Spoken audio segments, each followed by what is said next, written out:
Radio.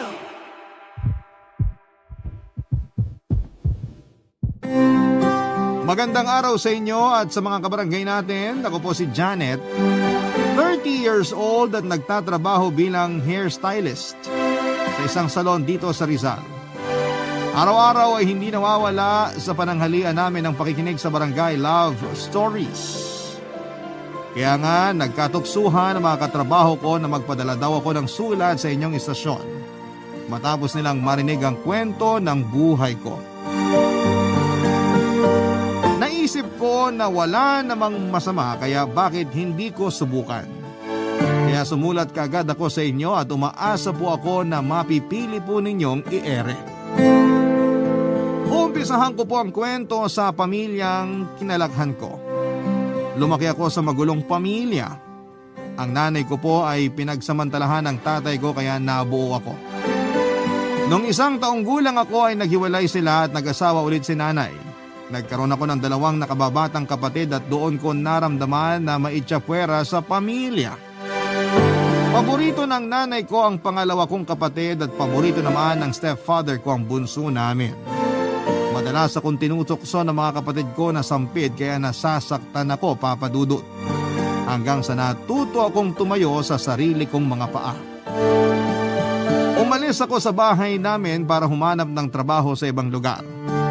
Noong 23 years old ako ay namatay ang stepfather ko dahil sa aksidente sa motor. Nung nalaman yun ni nanay ay inatake naman siya sa puso na kinamatay niya rin. Hindi na ako nakatira sa amin pero ako pa rin ang naging punong abala sa pag-aasikaso ng burol nila hanggang libing. 2 taon lang po ang pagitan namin ng pangalawa kong kapatid, 21 years old siya noong panahong yon at may anak na. Yung bunso naman namin ay 23 years old at maagang nabuntis. Simula noon ay nagkanya-kanya na po kami ng bahay at buhay. High school lang ang natapos ko pero madiskarte naman ako. Nag-service crew ako sa isang fast food chain, nagtindera sa tindahan ng cellphone at accessories sa Mandaluyong. Bago ko nag-factory worker sa Pasig, Papa Dudut.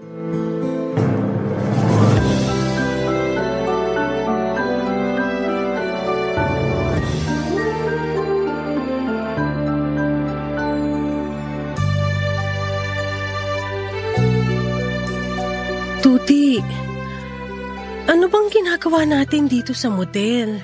Ano pa bang ginagawa ng mag-couple sa motel? E di naglalabing-labing. Ha? Ayoko nga. Anong ayaw mo? Ayoko. Hindi pa ako handa sa sinasabi mong loving-loving. Ay, paano hindi ka handa?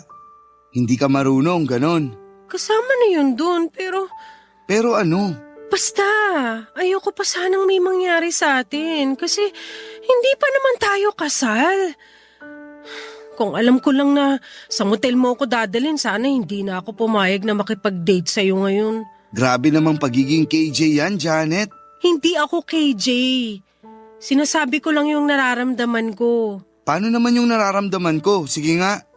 Ha? Yung nararamdaman ko ka ako bilang lalaki. Masyado ka kasing conservative na wala sa lugar. E ano kung hindi pa tayo kasal? Mahalaga pa ba yun? Oo. Para sa akin mahalaga yung paspas ng simbahan bago natin gawin yung ginagawa ng mag-asawa. Di na yun uso ngayon. Yung kasal muna bago maglalabing-labing. Lahat ng mag-boyfriend-girlfriend ginagawa na yun ngayon. Mga barkada ko nga nakailang beses na nakascore sa mga syota nila. Tapos ako hanggang kiss pa lang sa'yo. Huwag mo namang ikumpara sa mga barkada mo yung relasyon natin. Eh kanino ko ikukumpara? Hindi ko alam. Yan yung sinasabi ko, na nararamdaman mo lang yung importante sa'yo. Hindi mo iniisip yung sa akin. Alam mo ba na kapag nagiinuman kami ng mga barkada ko, pinagtatawanan nila ako kasi wala pa raw nangyayari sa atin. At nagpapaapekto ka naman sa mga sinasabi nila. Siyempre maapektuhan ako. Sabihin na natin na nung una, hindi. Kasi nga mahal kita at nirespeto ko yung gusto mo na wala munang mangyari sa atin. Pero hanggang kailan? Ay, hindi ko alam. Basta hindi pa ako handa. Tuturuan naman kita eh. Akong bahala sa'yo.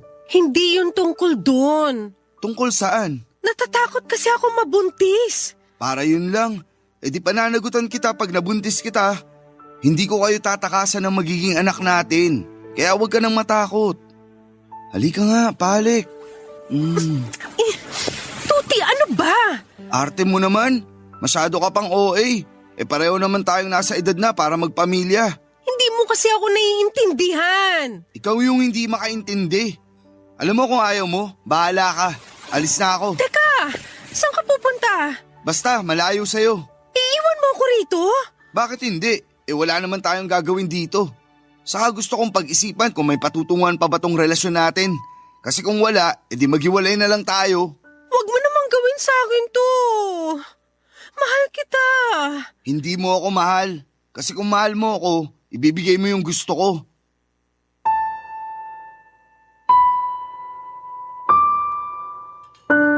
Mahal ko po si Tuti at ayokong mawala siya sa akin, Papa Dudut.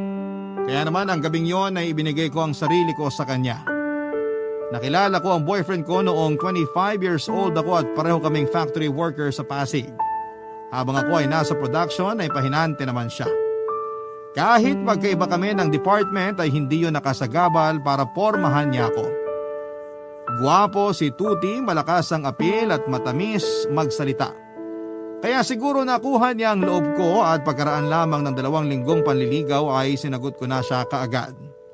Kaya lang 2 buwan nang naging kami ay natanggal po sa trabaho si Tuti dahil sa isang issue. Simula noon ay hindi na siya naghanap ng mapapasukan at umasa na lamang sa nanay at ate niya na merong pinapatakbong maliit na tindahan sa bahay nila. Matapos may mangyari sa amin ni Tuti ay naulit pa yon ng ilang beses. At pagkatapos ay nabuntis niya ako. Takot na takot po ako noon pero sinabi niyang huwag akong mag-alala kasi kasama ko siya. Nagtiwala po ulit ako sa kanya nang sabihin niyang pananagutan niya ang anak namin. Hindi nagtagal ay nag-decide si Tuti na iuwi ako sa bahay nila hanggang sa makapanganak lamang ako. Pero nakapanganak na lamang ako at mabilis na lumipas ang 1 taon ay hindi na kami nakaalis pa sa poder nila, Papa Dudut. Doon na nga po nagsimula ang kalbaryo ko sa kamay ng kanyang pamilya, Papa Dudut.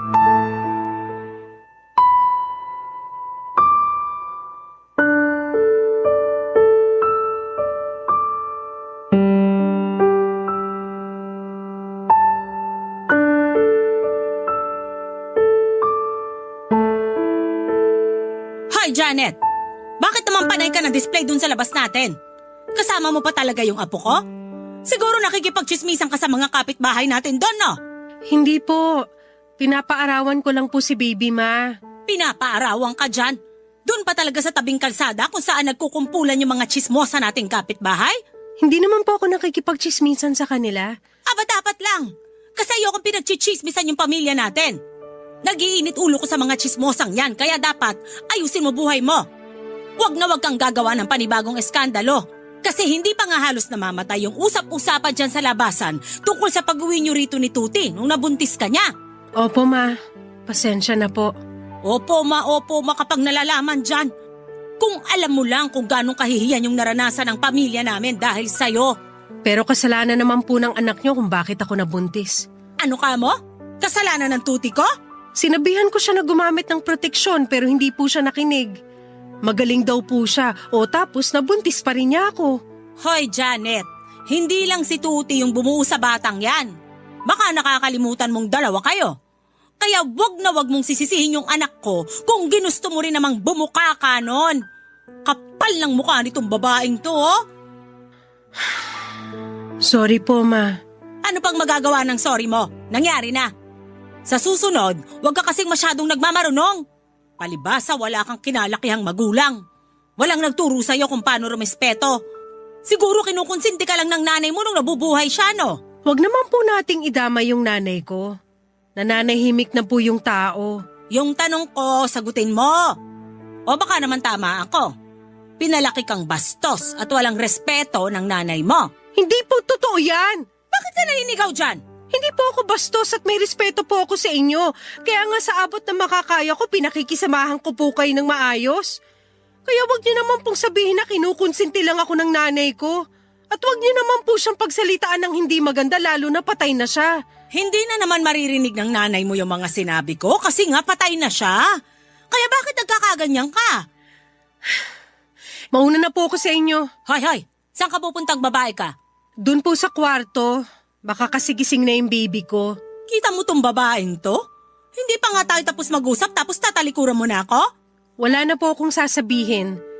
Opinyon niyo po yan tungkol sa nanay ko kaya wala na ako magagawa. Bastos ka talaga kahit kailan. Hindi po ako bastos. Kaya nga mas gusto ko na lang umiwas kasi baka mabastos ko pa kayo. Lalo lang kayo magalit sa akin. Ay, sana talaga hindi na lang ikaw yung naanakan ng anak ko. Ewan ko ba naman dyan kay Tuti?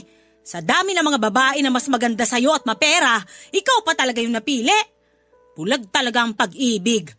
Napakamalas naman niya sa'yo. Sa totoo lang parang mas ako yung minalas. Anong sabi mo? Wala po. Puntahan ko na po yung anak ko kasi parang narinig ko nang umiyak. Baka kabagin. Ay, nakakainis ka talagang babae ka kahit kailan.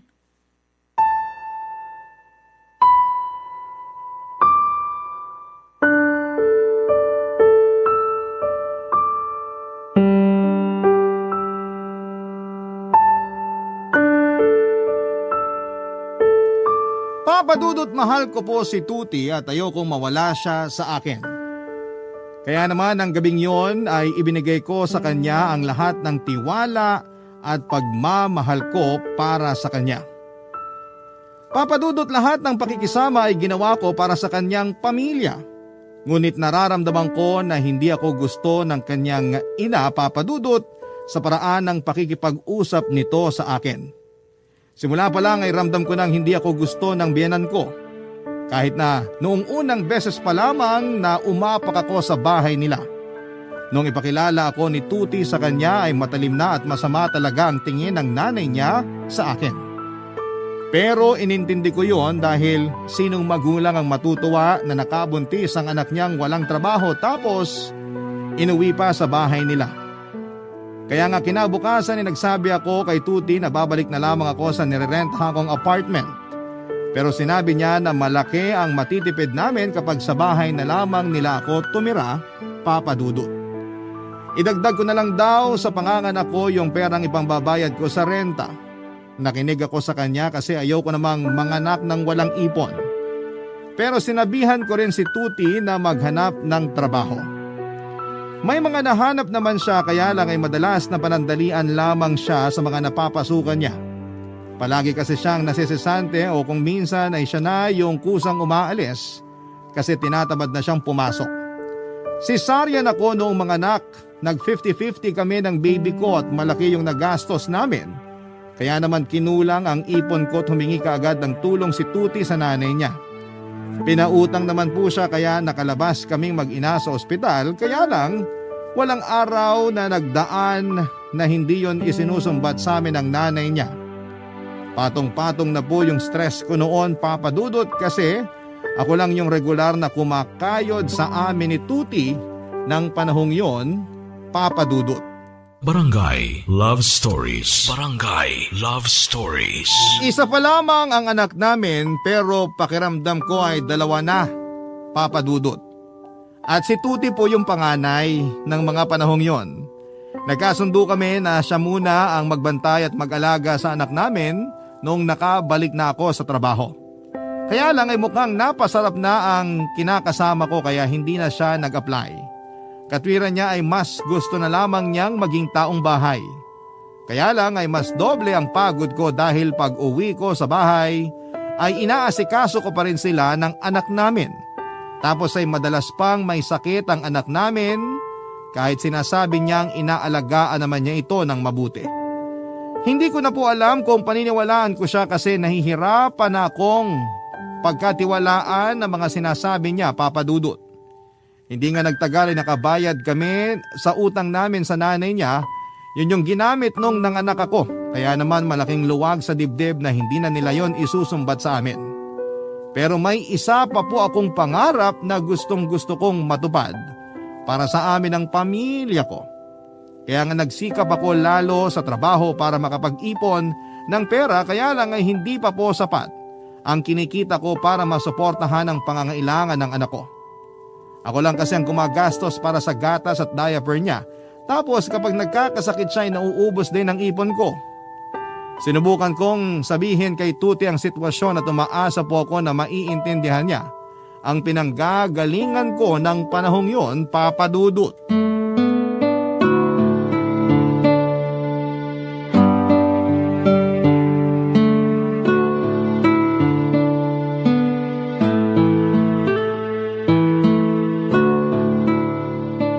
Be, massage mo naman ako. Masakit likod ko eh.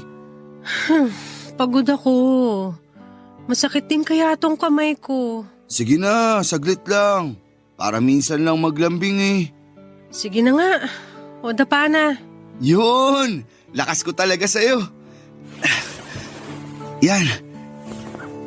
Diyan, sa banda yan. Masarap. Oo, solid ka talaga magmasahe. Ano ba kasing ginawa mo at sumakit likod mo? Ayun, binuhat ko maghapon yung anak natin kasi iyak ng iyak. Ayaw magpababa. Masakit din pala sa likod kapag lagi mong karga yung bata. Sana kasi umupo ka habang karga mo siya. O hindi kaya pinatulog mo para maibaba mo. Ayaw matulog eh. Kahit hikab na ng hikab. Di pa rin pumipikit yung mata. Ibang klase rin yung anak natin. Pero napatulog ko rin naman. Tapos ayun, inutusan pa ako ni nanay magbuhat ng mga order na soft drinks. Kaya masakit likod ko. Pati nga balakang ko. Dito? Oo. Aray ko naman, be. Dahan-dahan.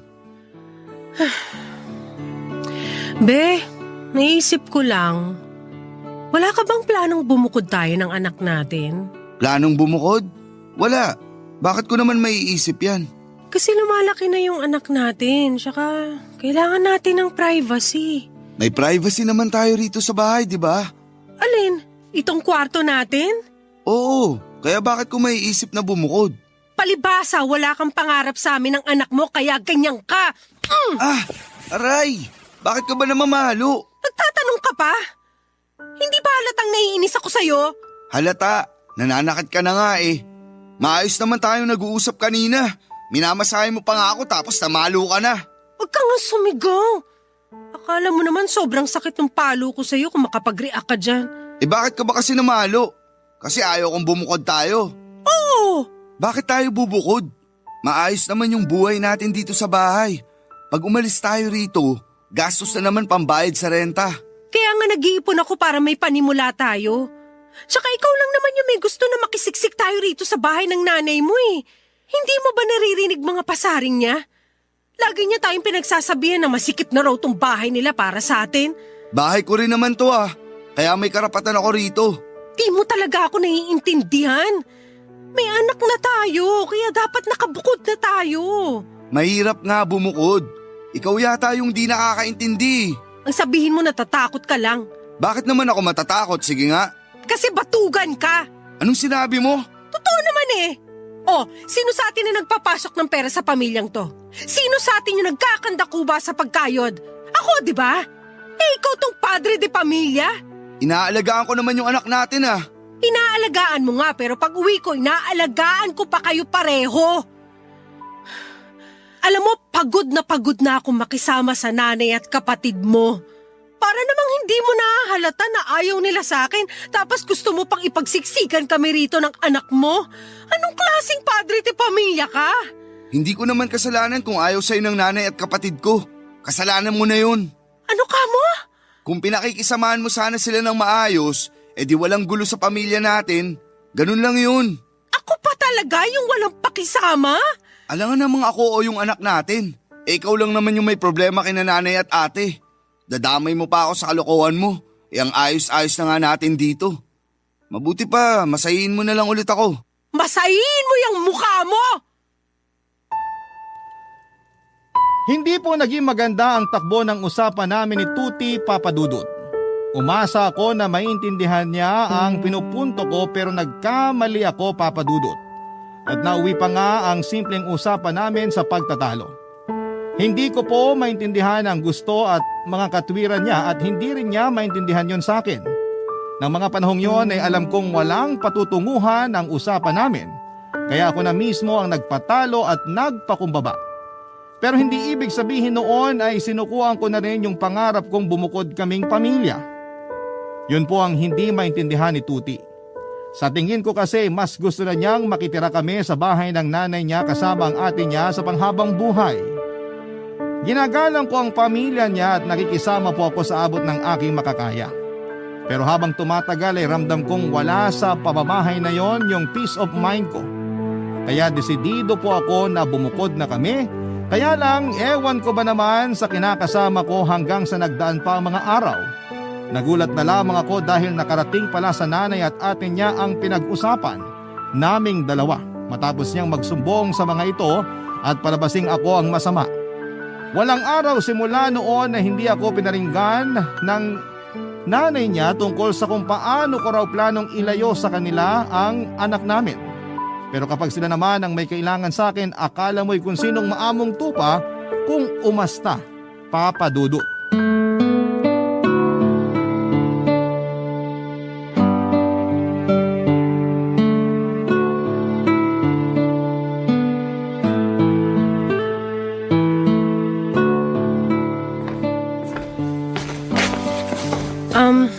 Ate Suzanne, nakita mo ba si Mama? Umalis siya na malengke. Bakit mo siya hinahanap? Mag-aabot lang sana ako ng ambag para sa kuryente at tubig. Nandito naman ako. Sa akin mo nalang iabot. Kasi... Akin na sabi. Dami mo pang patalastas dyan. Ito lang? Ha? Lumaki yung bill natin ngayon kasi mainit. Baka naman pwede mong dagdagan tong ambag mo. Magkano ba? Kahit 250 lang. Ate, Yan ang gusto ko sa'yo eh. Madali kang kausap. makikisuyo na lang ako kay Mama. Pasok na ako sa kwarto. Sige, pero teka lang. Teka lang naman, Janet. Ano yon?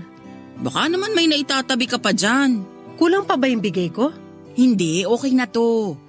Pero ako kasi yung may kailangan. Baka pwede mo akong pautangin kahit 1,000. Naku, ate. Sorry. Pero wala na akong pera rito. Anong wala?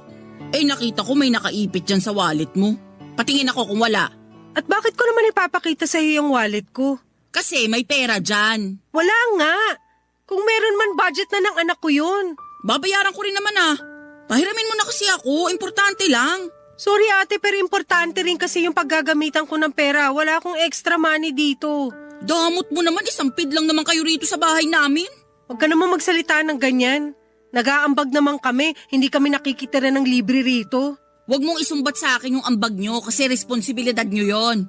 Ano kayo, siniswerte? Dapat nga wala kayo rito eh. Kung hindi ka lang inuwi ng magaling kong kapatid. Napakadamot mo. Hindi naman sa pagmamaramot, pero sinabi ko na wala akong may papautang. Tsaka madali naman akong kausap kung meron man, alam mo yan ate.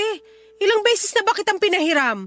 Kung tutuusin ako nga ang dapat magalit kasi mas marami ka pang utang na hindi nababayaran sa akin. Ay wala akong natatandaang nangutang ako sa'yo na hindi ko binayaran. Oo, kasi tuwing sinisingil kita, lagi mo ko inaaway at sinusumbatan. Kaya hindi na lang kita sinisingil kahit na nakakainis. Naiinis ka pala eh, di sana siningil mo ko para na ipakain ko sa'yo yung pambayad ko. Tingin mo sa akin, walang pera? Kung may pera ka naman pala, bakit ka pa nangungutang? Sumusobra ka ng babae ka. Kapal ng mukha mo. Kung hindi ka lang nanay ng pamangkin ko, matagal na kitang sinabunutan palabas ng pamamahay na to. Naku, manda ka. Isusumbong kita kay Mama. Hindi po yun ang unang beses na umutang sa akin si Ate Suzanne. Maraming beses na po at lahat ay pinagbigyan ko naman. Kaya lang may ilang utang na siyang hindi binayaran sa akin. Marami po siyang dahilan kapag sinisingil ko tapos madalas ay siya pa ang galit at nanunumbat. Ako na lang po ang nahiya kaya hinayaan ko na lamang ang mga utang niya. Pero nang panahon na yon ay naghihigpit ako ng sinturon at hanggat maaari nakabudget yung perang ilalabas ko. Hindi naman ako pumalya sa pag-aabot sa kanila ng ambag namin sa bills pero hindi nakasama sa budget ko yung pagpapautang. Kaya nga galit na galit sa akin si Ate Suzanne at kulang na lamang ay isumpa niya ako sa mga pinagsasabi niya sa akin. Kung makapagsalita siya akala mo'y hindi ako naging mabait sa kanila ng nanay niya. Nagsumbong po ako kay Tuti tungkol sa mga sinabi ng ate niya sa akin pero pinagkibit balikat lang niya yon. Pagpasensyahan ko na lang daw si Ate Suzanne kasi nga ay nangangailangan din yung tao. Sasama raw or sasama raw talaga ang loob nun kasi hindi ko na nga pinautang kahit na may naitatabi naman akong pera. Alam din kasi ni Tuti na nag-iipon ako para sa plano naming pagbukod.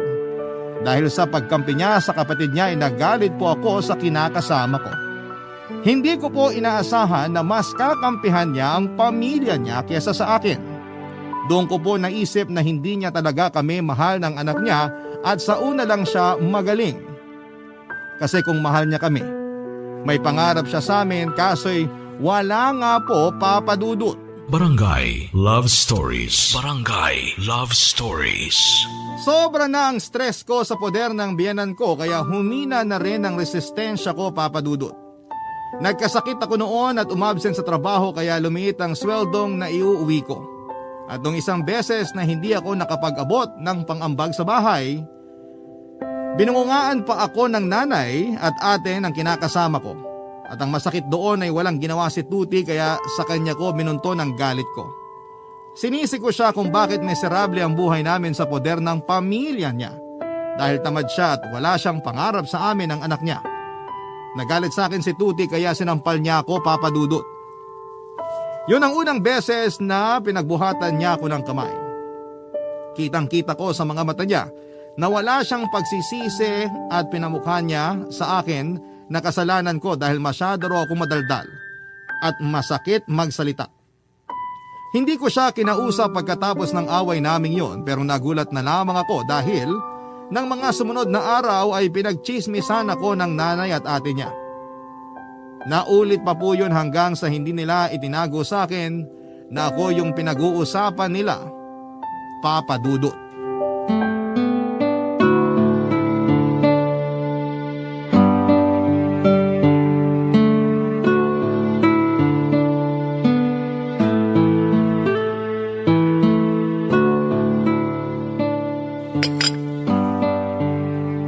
Ang sarap nitong bistek.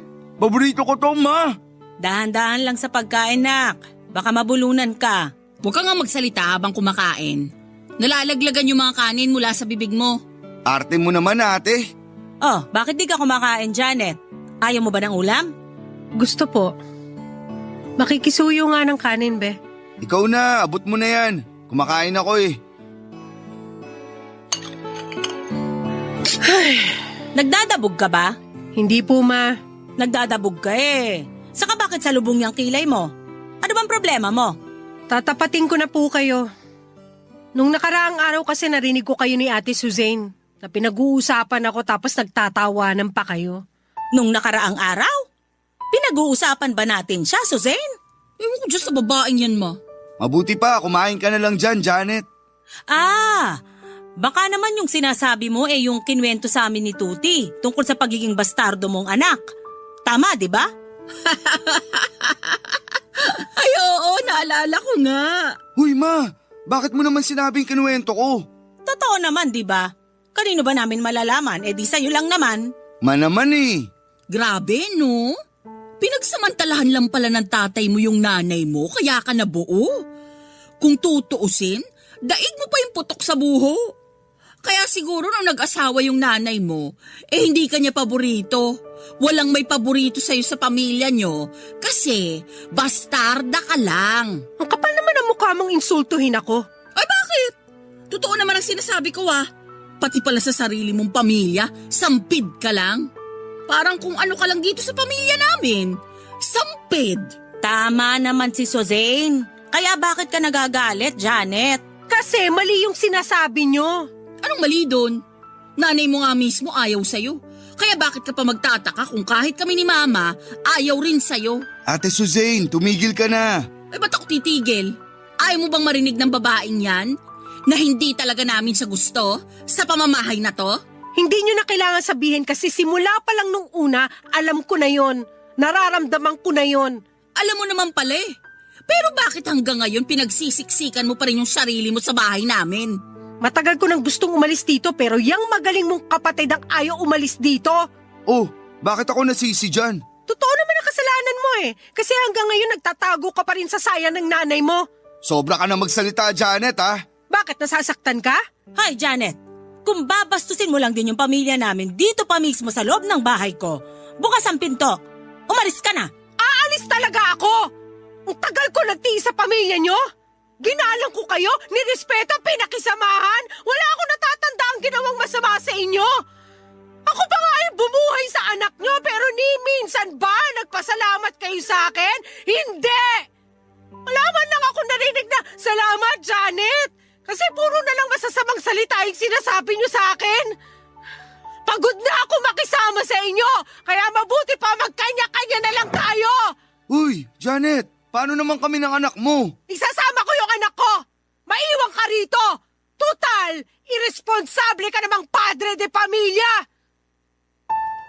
Kay Tuti ko lang po na ikwento ang tungkol sa nakaraan ko, kaya grabing sama ng loob ang naramdaman ko nang ikwento niya yon sa pamilya niya. Pakiramdam ko ay trinaydor niya ako matapos akong insultuhin at pagtawanan ng nanay at kapatid niya.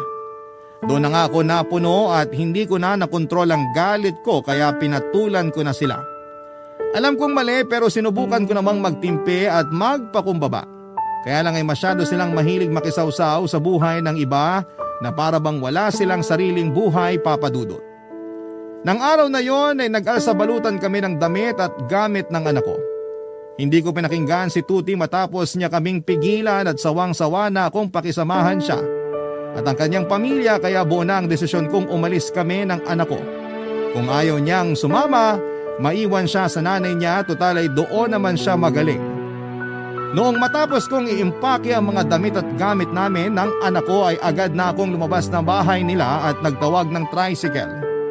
Umiiyak ako noon pero hindi ako nagpatinag, Papa Dudut. Tinuloy ko ang pag-alis kahit na hindi ko pa alam kung saan kami pupunta ng anak ko. Buwaba kami noon sa isang fast food chain at doon ko muna inayos ang sarili ko bago ko tinawagan ang mga kapatid ko. Mabuti na lamang dahil yung bunso namin ay naawa sa kalagayan naming mag-ina kaya pinatuloy niya kami sa bahay nila. Bumiyahe kami ng ilang oras ng anak ko papunta sa Rizal kung saan sila nakatira. Marami nang nagbago sa amin ng mga kapatid ko. Kung nung mga bata kami hindi kami malapit sa isa't isa ay masasabi kong nag-mature na kami nitong tumanda na kami. Kaya nga galit na galit sila nang malaman ang naging buhay ko sa piling ng dati kong kinakasama. Sinuportahan nila ako at pinatira ng bunso kong kapatid hanggang sa makaipon ako at makabukod ng anak ko. Mahirap maging single parent pero mas naramdaman ko yung peace of mind na matagal ko nang hinahanap nang makaalis kami sa poder ng pamilya ni Tuti. Kaya lang pagkaraan ng isang araw ay bigla na lamang nagpakita sa akin sa pinagtatrabahuhan ko ang dati kong kinakasama, Papa Dudut.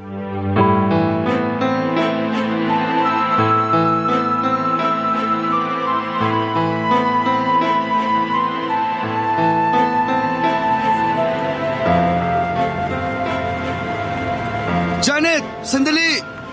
Sandali lang naman oh. Usap muna tayo. Ano pa bang pag-uusapan natin? Marami. San ba kayo tumutuloy ng anak natin ngayon? Miss na miss ko na kayo eh. Wala ka ng pakialam doon. Please naman oh. Pag-usapan natin to. Nakikiusap ako sa'yo. Ilang beses ko bang dapat sabihin na wala na tayong pag-uusapan? Nasabi ko na lahat bago ako umalis sa inyo. Hiwalay na tayo, tigilan mo na kami ng anak ko. Hindi ko kayang mawala kayo sa akin. Kaya sana ayusin natin to. Sige na oh. Hindi mo kami kayang mawala? Sana naisip mo yan bago tayo umabot sa ganito. Kaya nga sinisisi ko yung sarili ko kasi huli ko na naisip yung bagay na yun. Hulaan ko. Hindi mo talaga yan maiisip kung hindi nangyari sa atin to. Kaya tama lang na lumayo na kami ng anak mo sa'yo at sa pamilya mo. Kahit na mahirap maging single parent, titiisin ko kesa naman makasama pa sa iisang bubong yung nanay at kapatid mo. Alam mo kung tutuusin, matagal na nga pala akong single parent. Simula nung hindi ka na maghanap ng trabaho at umasa na lang sa pamilya mo. Kaya nga magbabago na ako. Mag-a-apply na ako ng trabaho. Sana noon mo pa yung ginawa kasi huli na ang lahat ngayon. Janet naman eh. Be, please. Huwag mo ako matawag-tawag na be. Alibadbaran ako sa'yo. Gusto mo bang lumaki na walang tatay yung anak natin? Mas gusto ko ng ganun kaysa naman magkaroon siya ng tatay na katulad mo. Kung alam ko lang na magiging batugang ka, sana hindi na ako pumayag na magpabuntis sa'yo. Kung makapagsalita ka, kala mo nalugi ka. At bakit hindi ba? Mahigit 1 taon din kaya akong kumayod para sa pamilya natin kasi nga tamad ka. Ako yung nanganak sa atin, di ba? Ako yung operada pero ako yung kulang na lang na magkadakuba sa pagbabalat ng buto para lang may panggastos tayo. Pag-ambag sa bahay nyo at pambayad sa utang natin sa nanay mo. Tapos tingin pa rin nila sa akin masama. Kinausap ko na sila.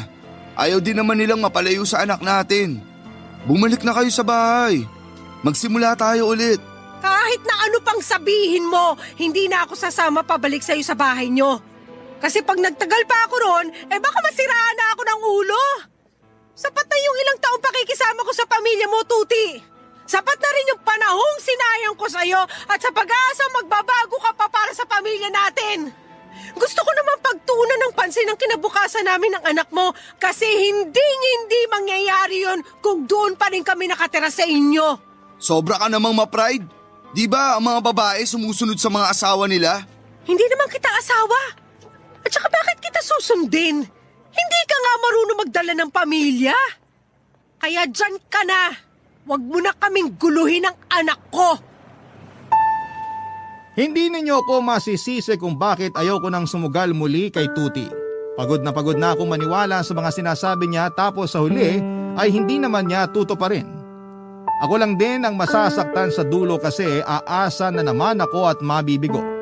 Kaya nga kahit mahirap maging single parent ay wala akong hindi kakayanin alang-alang sa anak ko. Siya po ang naging inspirasyon ko sa buhay para magsikap at magpatuloy. At sa tulong ng mga kapatid ko ay nakapagtrabaho ako ng maayos. Hindi nagtagal ay nag-resign ako sa factory at nag-aral ng hairstyling. Kung tatanungin ninyo ako kung may balita pa ako kay Tuti, meron pa naman po. May bago raw siyang kinakasama at katulad ko noon ay dinala din niya at tinira sa bahay nila ngayon.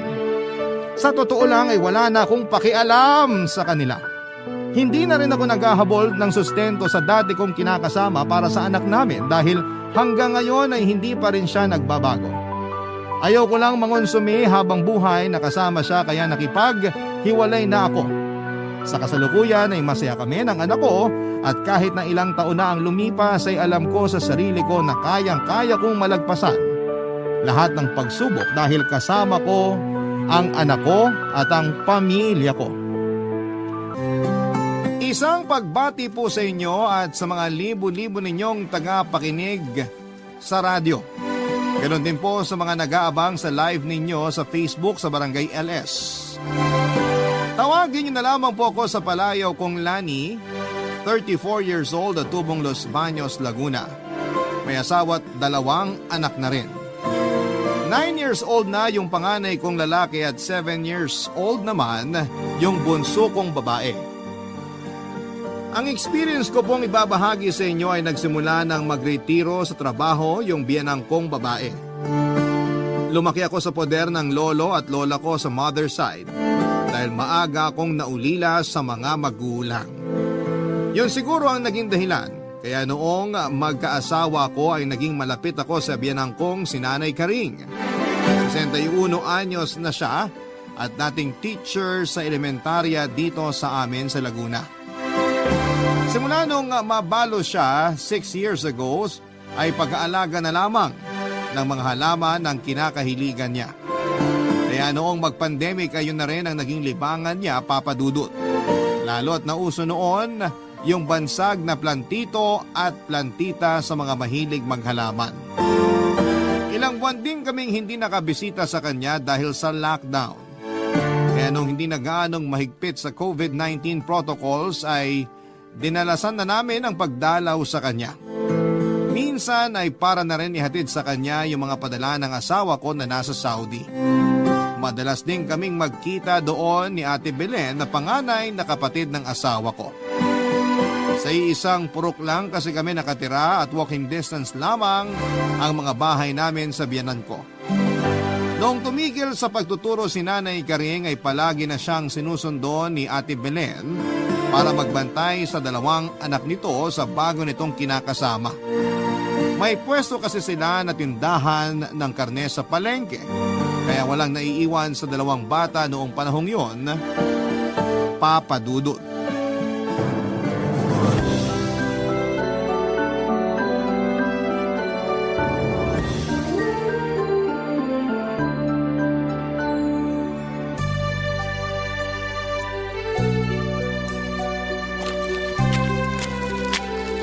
Good morning, Nay! Good morning din. Mukhang busy po kayo dyan sa mga halaman nyo ah. Oo, alam mo namang ito na lang yung libangan ko. Eto nga't kailangan ko pang umupo dito sa bangkito habang nag-aasikaso ng halaman. Para naman hindi masyadong sumakit tong likod ko.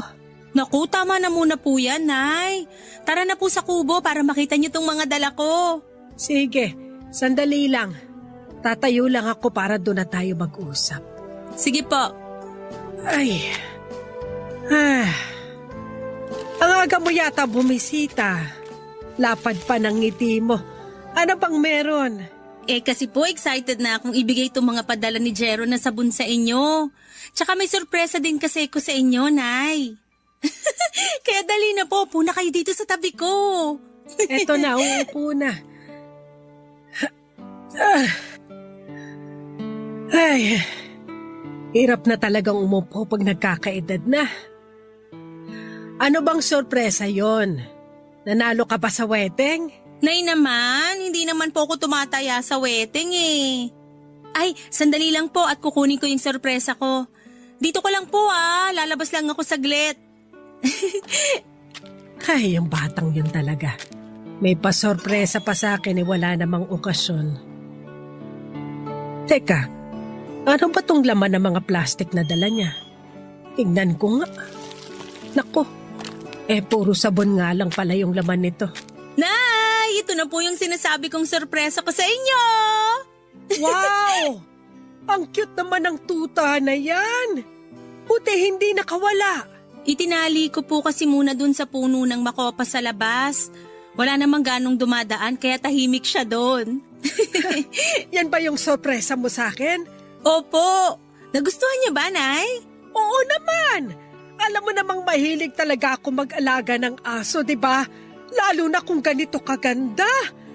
Anong lahi ba to? Labrador Retriever po yan, Nay. Tsaka babae po yan, kaya hindi yan magiging pag-ala-gala. Naku, mabuti naman para bagay sa kanya yung pangalang Bamba. Kasi cute siya. Nay, tumuloy na ako. Tinulak ko na lang yung gate, di naman nakalock. Narito lang naman kasi kami sa kubo kaya hindi na nilak ni Lani. Dito ka maupo sa bangko para makita mo tong regalo niya sa aking aso. Di na, Nay, nagmamadali ako. Naghihintay na yung asawa ko sa pwesto namin sa palengke. May sadya lang ako sa'yo kaya nandito ako. Ay naku, wag mo nang sabihin. Alam ko na yan. Pagbabantayin mo na naman ako ng mga anak mo. O anong masama ron, Nay? Mga apo mo naman yun. Pero ate, matanda na si Nanay para pag-alagayin mo pa ng mga bata. Hinihingi ko ba yung opinion mo? Tsaka ano namang problema mo dun nanay ko yung kausap ko. Ikaw, sampid ka lang sa pamilya kaya wag kang makialam. Hindi naman sa nakikialam ako, ate. Pero senior na si Nanay kaya di na siya dapat nasistress sa mga ganyang bagay. Ano ba pakialam mo, ha? Baka gusto mo lamutakin ko yung uso mo para di ka na makasabat. Huwag na nga kayo magtalo. Sige na, Belen. Mauna ka na sa inyo at susunod na lang ako. Aayusin ko muna yung mga halaman ko. Salamat naman nang makalayas na rito. Naalibad para na ako sa isang sip-sip dyan Pero siguraduhin mo na yung nasusunod ka agad Naiinip na doon sa palengke yung asawa ko kaya bilisan nyo na.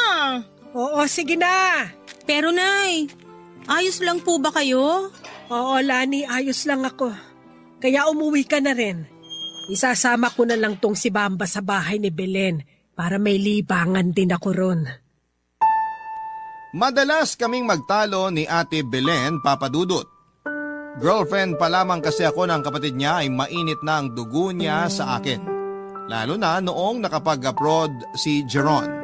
Parang naiinis siya sa amin dahil nakakaangat ng kaunti ang buhay namin sa kanila, Papa Dudut. Tingin kasi ni Ate Belen sa amin ang asawa ko ay malaking kakompetensya sa lahat ng bagay. Pakiramdam ko nga noon ay kaya gusto niyang nandun lagi sa bahay nila si Nanay Karing ay para hindi ko ito laging mapuntahan. Ayaw ni Ate Belen na maging malapit kami ng nanay niya sa isa't isa. Pakiramdam ko dahil yon sa ego niya. Iniisip niya siguro noon na mas mahal ako ni Nanay Karing kesa sa kanya. Hindi ko naman po masisisi yung matanda kong parang ilag at takot kay Ate Belen. Iba rin kasi yung ugali niya. Masyado siyang matalim kung magsalita na parang hindi man lang kinikilabutan kapag sumasagot ng hindi maganda sa magulang niya. Hindi man lang siya nag-iisip na sa halip na siya ang mag-alaga kay Nanay Karing ay ito pa ang inuobligan niyang mag-alaga sa mga anak niya. Siya pa ang galit kapag hindi na pagbibigyan. Kaya tuloy hindi niya napansin na mga kakaibang iginikilos ng biyenan ko.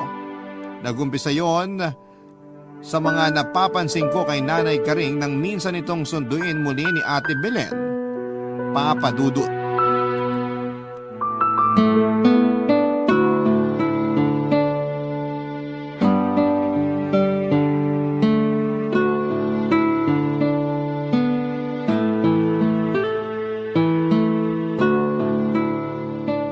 Ano ba yan, Nay? Ibaba nyo na muna po si Bamba para makita nyo tong mga dala ko.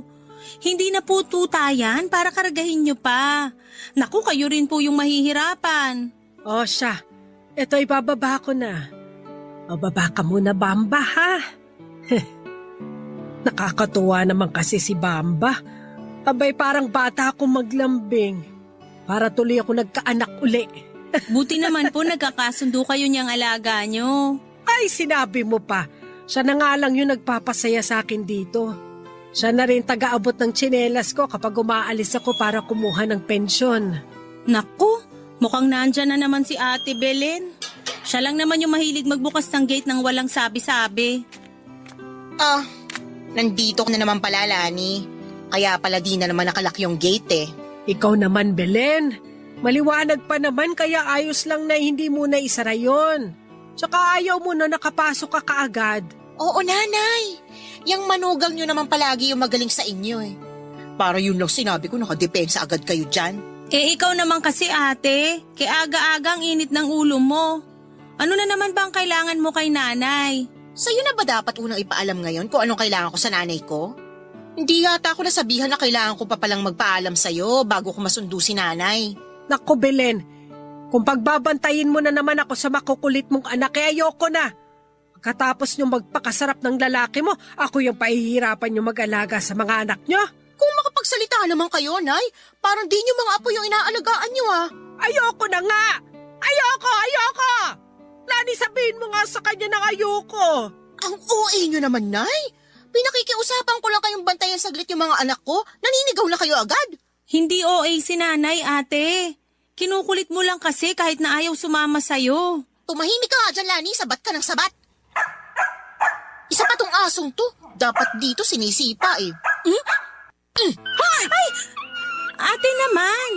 Kailangan mo pa bang sipain yung aso? Nakakainis eh. Tinatahulan ako.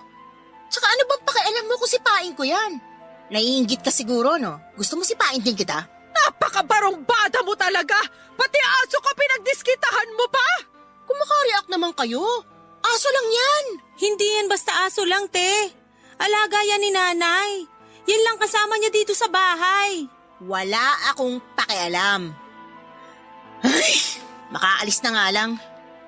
Pero bago ko makalimutan, akin na lang itong mga sabon at pabango dito sa lamesa ha. Para naman di masayang yung pagpunta ko rito. Huwag mo ng kurso na dahin yan, ate. Bigay yan ni Jeron kay Nanay. Tsaka meron ka rin naman yan ah. Ano namang masama kung kinuha ko tong iba? Pinaghirapan naman to ng kapatid ko kaya tumahimik ka na dyan.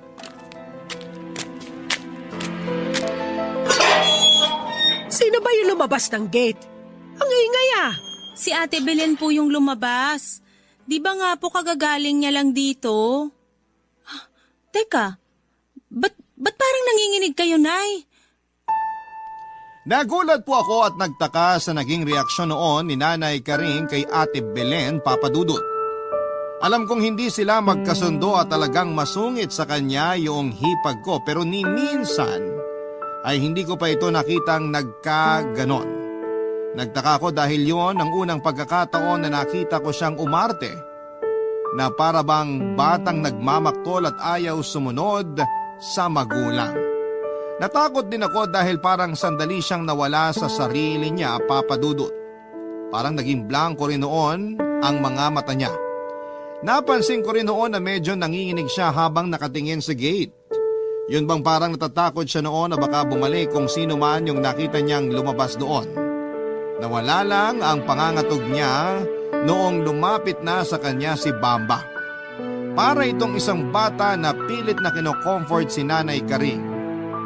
Binilaan po siya nito sa mukha at saka ikiniskis yung katawan nito sa kanya na parang batang naglalambing. Siguro'y nararamdaman din ng aso kung ano ang nararamdaman ni Nanay Karing noon. Parang alam din ni Bamba na may kakaibang nangyayari noon sa matanda.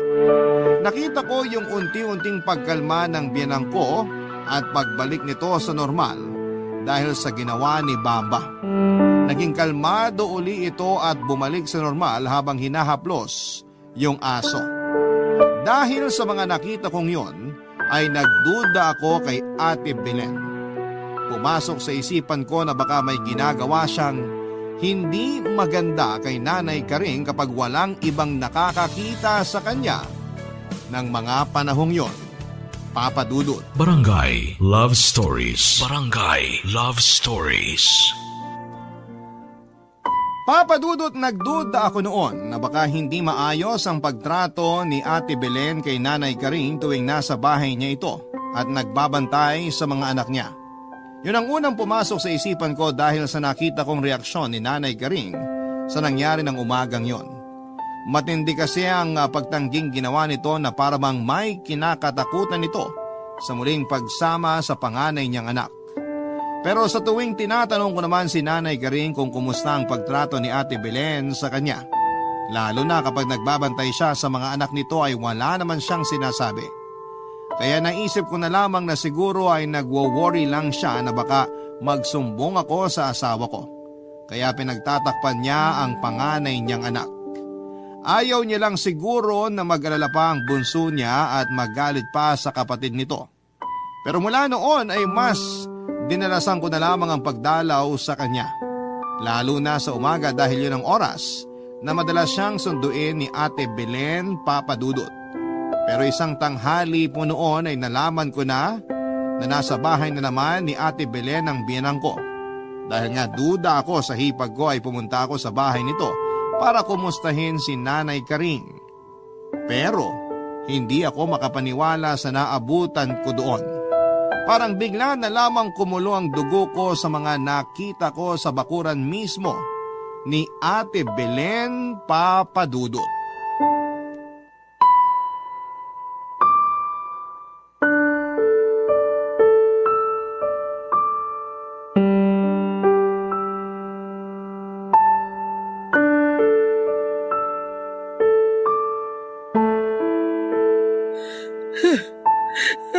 Ate, bakit mo naman pinagagalitan si Nanay?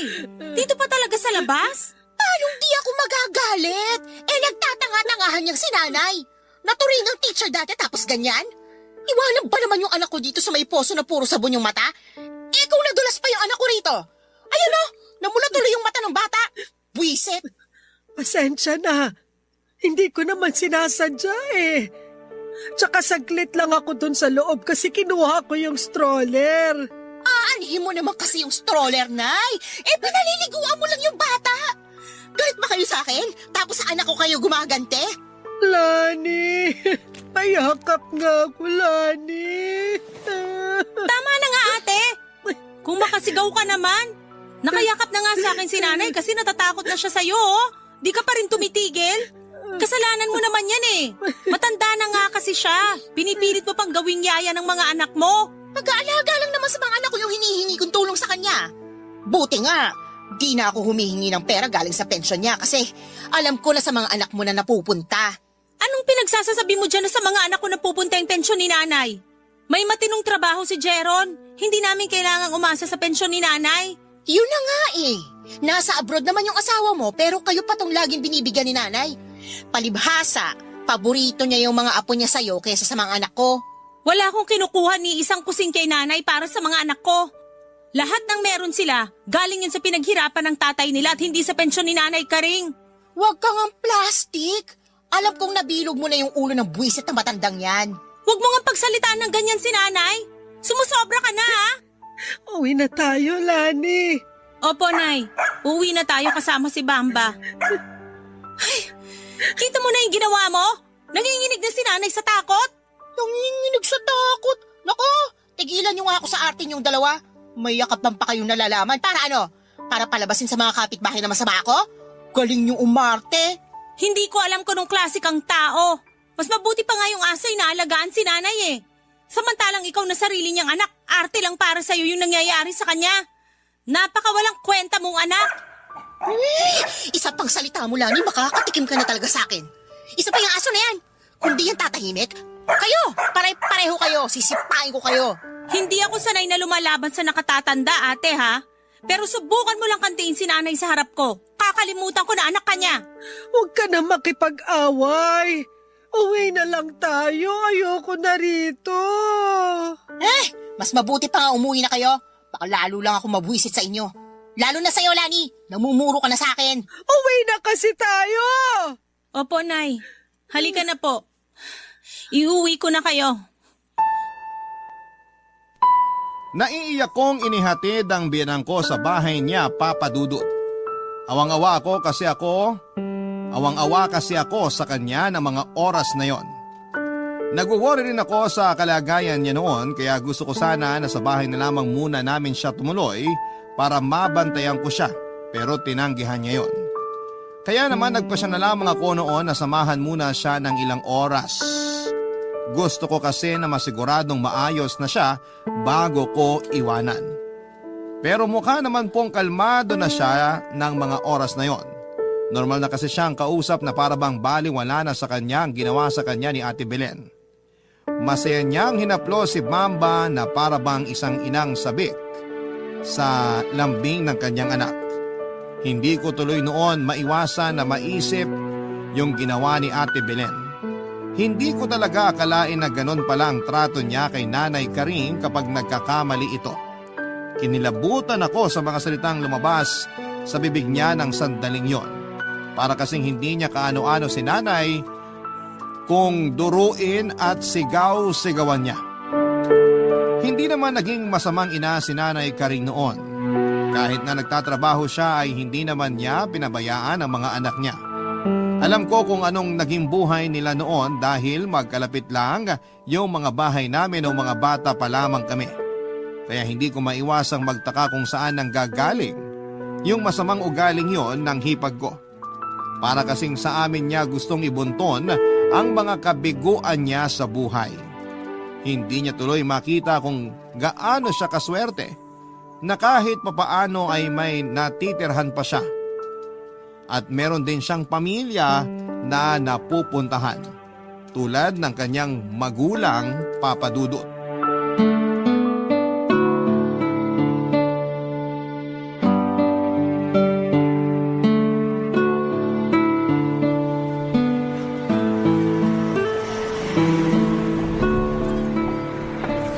Nay, nandyan po ba kayo? Bukas po tong gate nyo. Tutuloy na po ako, ha?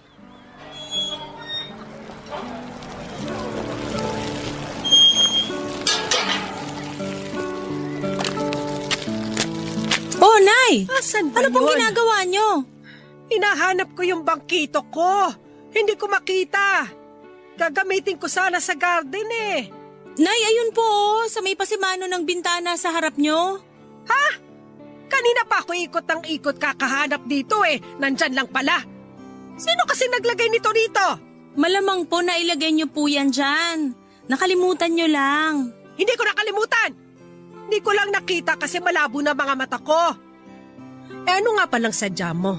Binilan po kasi kita ng vitamins tsaka groceries, Nay. Meron din po akong biniling gatas dito tsaka oatmeal para sa inyo. Sabi kasi ni Jeron, ibili ko na kayo ng groceries para di na kayo mapagod pumunta sa bayan. Naku, salamat! Ang dami naman itong pinamili mo. Sakto lang po yan para sa 1 linggo niyong budget, Nay. Ay, siya nga po pala. May binili rin ako para kay Bamba. Ay, meron pa para sa aso ko. Ang bait mo talaga. Sana nga pala nagtatrabaho yung asawa mo? Parang matagal ko na yun hindi nakikitang pumupunta rito ha. Si Nanay naman. Paano po kayo madadalaw dito ni Jeron? 3 taon na po siyang nasa Saudi. Ganun ba? Ang tagal na palang nasa abroad ng bunso ko. Matagal na nga po siya sa abroad pero nakalimutan niyo po. Hindi ko nakalimutan. Kayo yung makakalimutin. Kasi hindi kayo nagpaalam na mag-a-abroad si Jaron.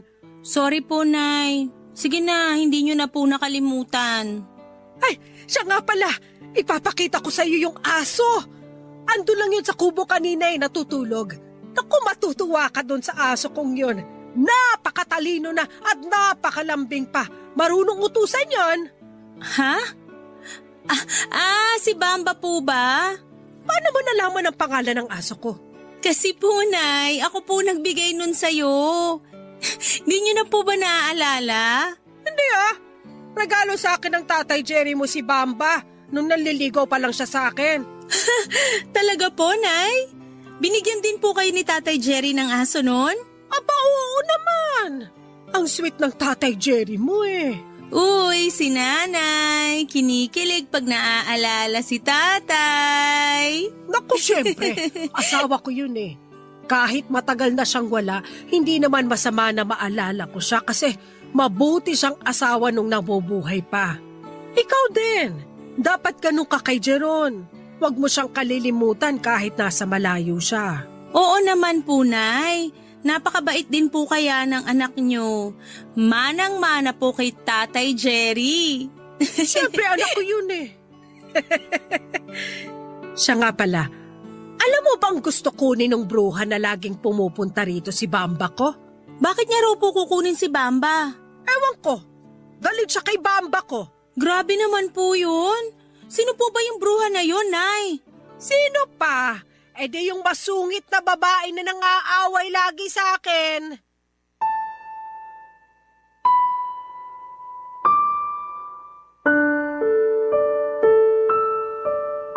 Matapos ang pag-uusap naming yon ng biyenang ko ay hindi na ako napalagay, Papa Dudut. Kakaiba po kasi siya ng umagang yon. Minsan matino siya tapos ay biglang magiging pabago-bago ang mood niya. Nagiging iritable na siya na parabang isang bata at napapadalas na rin ang pagiging makakalimutin. Kaya naisip ko nang patingnan siya sa doktor, Papa Dudut. Nung una ay ayaw pa niya pero dahil sa pangungulit ko ay napapayag ko rin siya. Pina-general check-up ko na siya sa public hospital dito sa Laguna. Base nga po sa resulta ng iba't ibang lab test at MRI na ginawa sa kanya ay nakumpirma ng doktor na may early signs ng demensya si Nanay Karing. Wala daw lunas sa sakit na yon.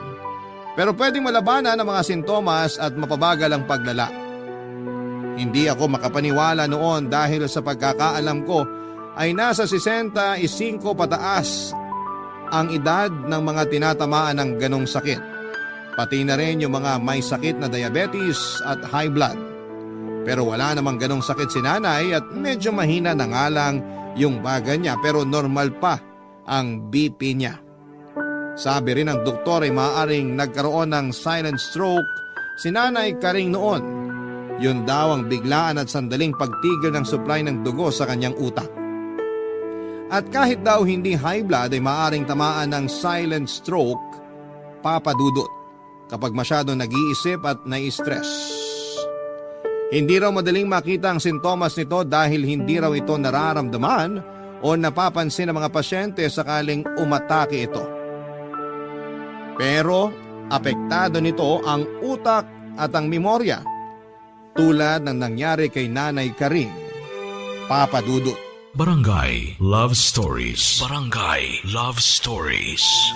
Papa Dudut, dahil sa pag-aalala ko ay pinilit ko si Nanay Karing na sa amin na muna tumira para naman maalagaan at mabantayan ko siya. Pero hindi siya pumayag kaya napilitan ako na kami na lamang ng mga anak ko ang tumira pansamantala sa bahay niya. Ipinaliwanag ko sa mga anak ko na kailangan naming makumbinsi ang lola nila na sumama sa amin. Mariing pa ring itinanggi ni Nanay Karing ang sakit niya dahil hindi naman daw niya ito nararamdaman.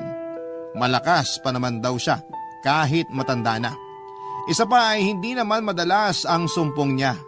Siguro ay dahil na rin kay Bamba. Aliw na aliw kasi si Nanay Karing sa alaga niya at ang sabi naman kasi ng doktor, May iwasan ang mga sumpong ni Nanay Karing kapag lagi itong masaya at nakakaiwas sa stress.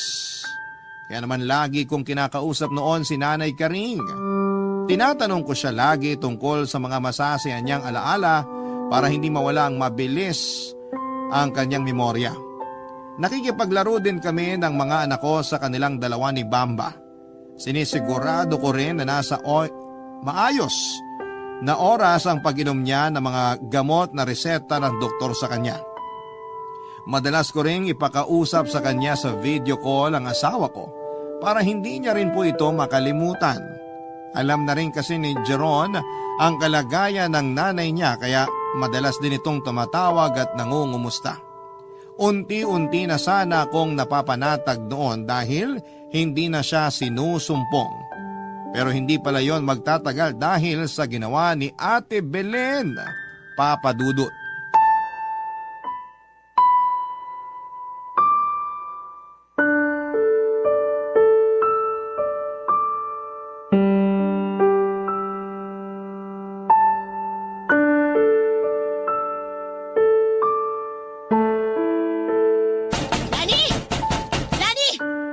Sino ba yung sigaw sa labas? Buksan mo tong gate kundi babatuhin ko pa Sundulan, dyan. kinakalapag na yung gate natin eh. Opo, sandali lang. Lalabas na po ako. Mabuti naman at lumabas ka na. Buksan mo na tong gate. Eto na, bubuksan na. Gabing-gabi na kasi nambubulahaw ka pa. Tulog na yung mga anak ko eh, magigising pa dahil sa'yo. O ayan, bukas na, pumasok ka na. Ay, talagang papasok na ako. Pero sisipain ko lang muna tong buwisit na asong to. Ay, ingay mo, Tama na buwisit ate, ka. ano ba? Nagpunta ka na naman ba dito para manggulo? Pati aso pinagdidiskitahan mo pa. Ayan, tumakbo na tuloy palabas ng gate si Bamba. Si Bamba? Lumabas ng gate yung aso ko? Huwag na po kayong mag-alala, Nay. Babalik din po yun. Huwag na po kayong lumabas dyan sa bahay kasi umaambon na. Ako na pong bahala kay Bamba. Hindi!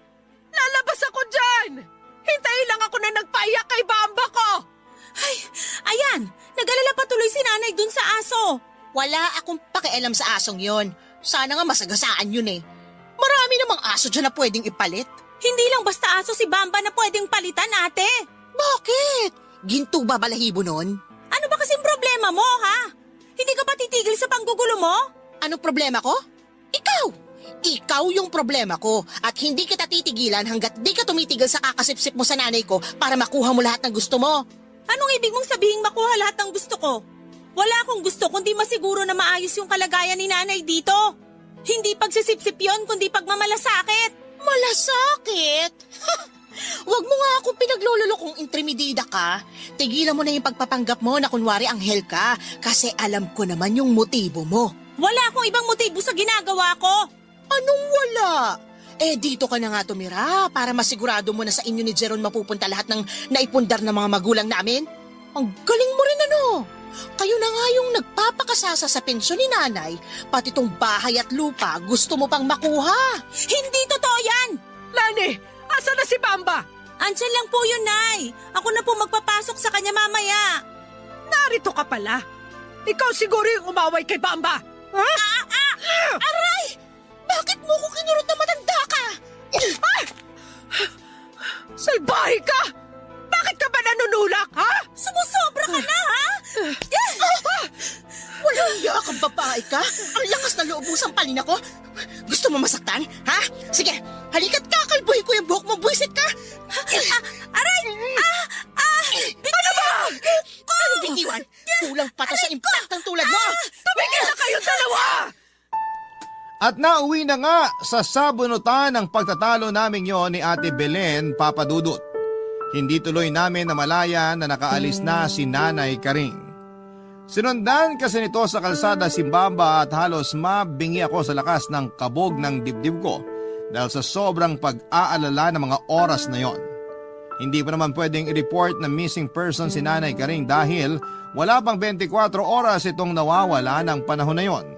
Kaya naman napagpasyahan ko na ako na lamang muna ang maghanap kay Nanay at hindi ko talaga naiwasang hindi matakot dahil nga alam ko na sinusumpong na naman siya, si Nanay Karing ng sakit niya. Nag-alala ako na baka kung mapano siya sa daanan lalo na't lumakas pa noon ang ulan. Hindi kakayanin ng konsensya ko kung may mangyayaring hindi maganda sa biyanan ko ng mga sandaling yon. Hindi ko rin noon alam kung paano ipapaliwanag sa asawa ko ang mga nangyari. Umarkila ako noon ng tricycle para magbaka sakaling makita pa namin siya sa daanan. Kasama ko noon ang panganay na anak ko, Papa Dudut, sa paghahanap kay Nanay Karing. Panay po ang dasal namin na sana ay tama yung direksyon na tinutumbok namin. Mabuti na lamang at nakita rin namin si Nanay nang matanglawan siya ng ilaw mula sa tricycle na sinasakyan namin ng oras na yon. At halos madurog ang puso ko nang makita namin siya. Basang-basa kasi siya at nangangatog pa habang nakaupo sa may damuhan. Humihikbi siya at paulit-ulit na tinatawag si Bamba. Hindi ko na rin, Papa Dudut, napigilan noon ang sarili ko. Mahigpit ko siyang niyakap habang umiiyak at agad na inuwi para mabihisan, Papa Dudut.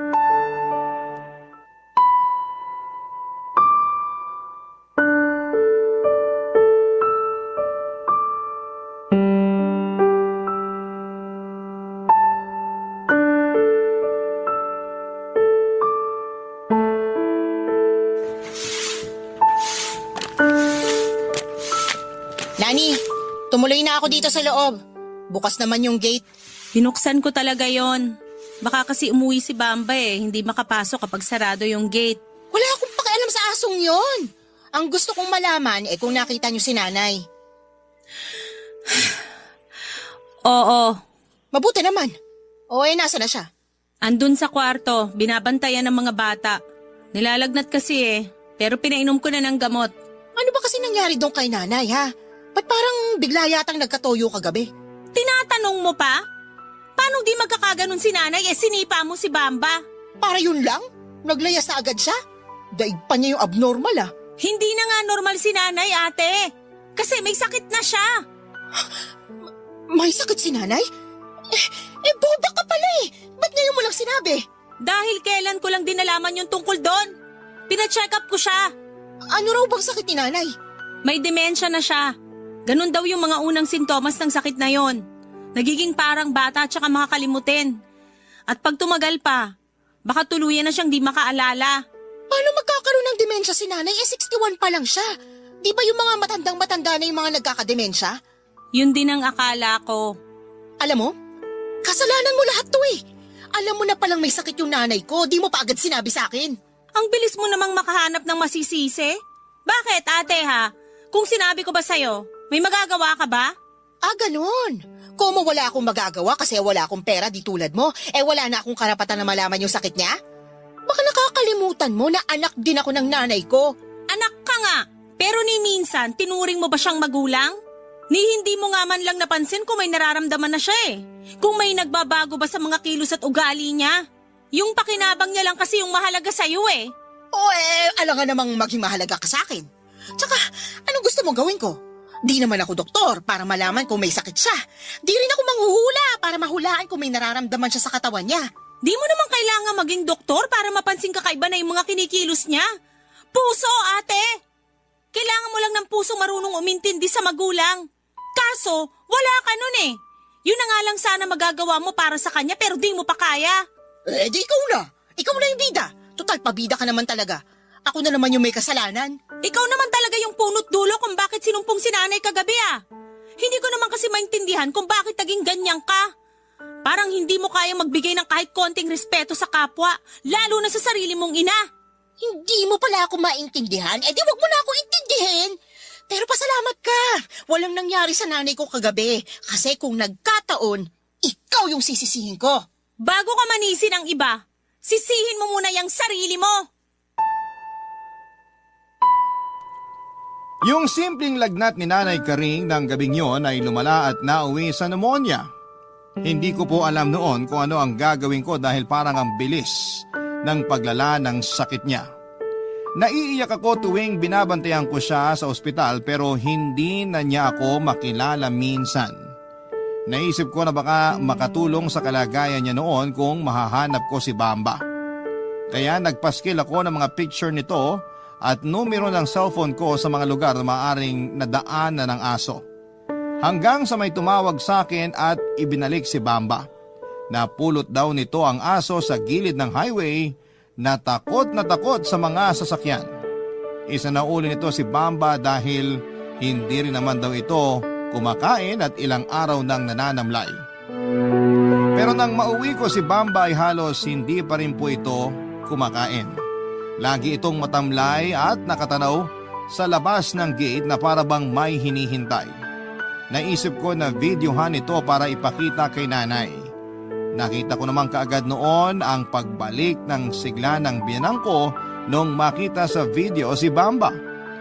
Binidyohan ko rin si Nanay Karing para ipakita yon kay Bamba. Tuwang-tuwa rin po ito na kinakahulan yung video na para bang nakikipag-usap lamang kay Nanay Karing. Akala ko ay magiging okay na ang lahat dahil kahit papaano ay masaya na sila pareho. Pero nagkakomplikasyon sa baga si Nanay Karing dahil sa pneumonia kaya binawian na rin siya ng buhay sa ospital. Hindi ko inaasahan ang magiging reaksyon ni Bamba nang iuwi na yung bangkay ng biyanang ko. Wala kasi sa unang araw ng lamay ni Nanay Karing hanggang sa araw ng libing ay hindi ito humiwalay sa kabaong. Nang matakpan na yung puntod ni Nanay Karing ay lalo akong napaiyak dahil kay Bamba. Para rin kasi itong tao na naglulupasay sa ibabaw ng puntod habang parang umiiyak na kinakaskas yung mismong pinaglibingan sa biyanan ko. Hindi ako makapaniwalang may hayop din pala na sobra kung magmahal sa amo nito. Sa ngayon, Papa Dudut ay wala na rin si Bamba. Sumunod din po ito sa biyanang ko ilang linggo lang matapos ang libing ni Nanay Karing. Pero hindi po mawawala sa amin ang alaala nila ni Nanay. Sila po yung mga patunay na ang pag-ibig ay para sa lahat. Nakauwi na sa Pilipinas at nakabalik na muli sa Saudi yung asawa ko nang hindi kinikibo si Ate Belen. Pero alam kong mapapatawad din ni Jeron ang ate niya pagdating ng tamang panahon. Maraming salamat po sa pagbabahagi ng kwento ko at sa lahat ng mga kabarangay na palaging nakatutok sa inyong programa.